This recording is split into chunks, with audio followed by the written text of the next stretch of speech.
What's your number?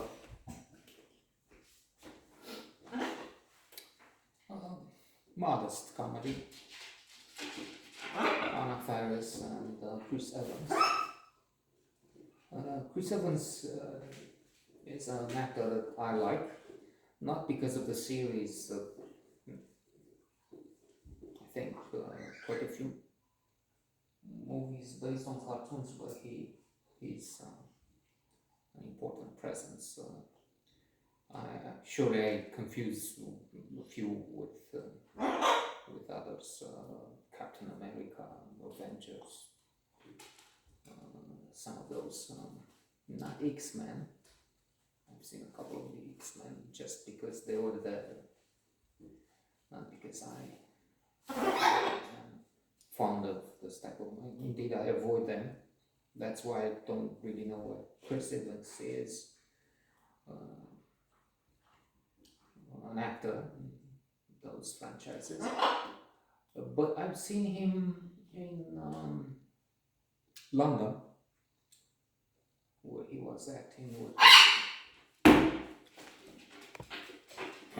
What's your number? Warning. Disturbing images, graphic, violence. What next?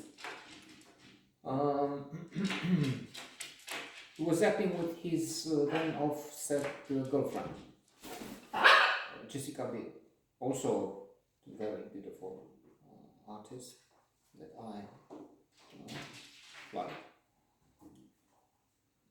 I don't think she has the roles she deserves. Maybe it's her fault. She doesn't choose the right person. Maybe they don't come her way. I don't know. So Anna Faris is also a good performer. Scary movie, of course, and she is charming here. The result is not impressive.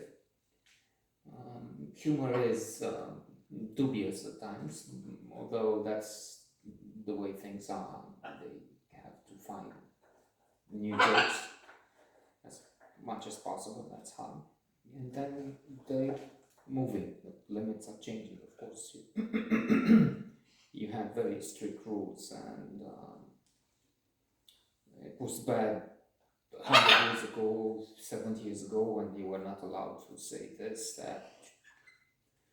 Indeed, I've seen a documentary in which and they were talking American cinema. They were showing us some details, some insight into the making of Some Like It Hot, what it represents. They interviewed Jack Lemmon, how he talks about actors wanting to do all sorts of things. He says many things, but that's one thing that comes to mind. Well, of course, everybody says, give me a wig, and I can do Lear. Well, not everybody can do King Lear. So, yeah. And they were talking about censorship also. For instance, there's a scene where the man and the woman on screen come together, and he's kissing her, or maybe on the back of her head, and the neck. And the censors are, this is not working. I mean, what? It's wrong because it's obvious what comes next. They will make love. How do you know? I don't know. Yeah. So even things like that, there were restrictions, and the censors wanted to cut or interfere. Only in this case, the director tells us how he avoided this by saying, I don't know, I don't have this in mind. You have it in it's kind innocence. He didn't want to show this is what we had seen in which the public would. Anyway, so the joke here is Anna Faris's character is having sex with some men, talking with friends, girlfriends, and she has 20. They compare, they put down how many lovers they have. And 2, 3, the biggest number they come before her is 9. So she's aghast. Oh my God. 19 she has, and then it's a saying somewhere. If you have 20, or it's from a magazine, they find this. If you have 20, that's it. You can't marry. You can't. You'll be a spinster. You'll never be stable and things like that. So she's terrified. Oh, she's trying to cut the note, the little piece of paper, with 1 and 9, and so I don't know if you see him. There's a borzoi here trying to grab my attention. But they catch up with her 90. Oh, so that means the next has to be, well, it doesn't look like it will happen. She gets drunk, doesn't know what she's doing.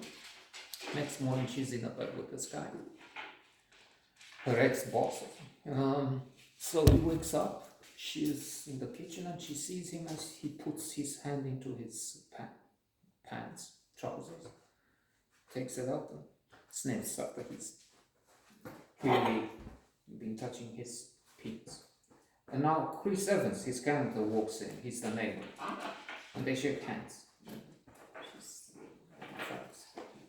And that's the big joke. That's humor for you. Doubtful, if not worse.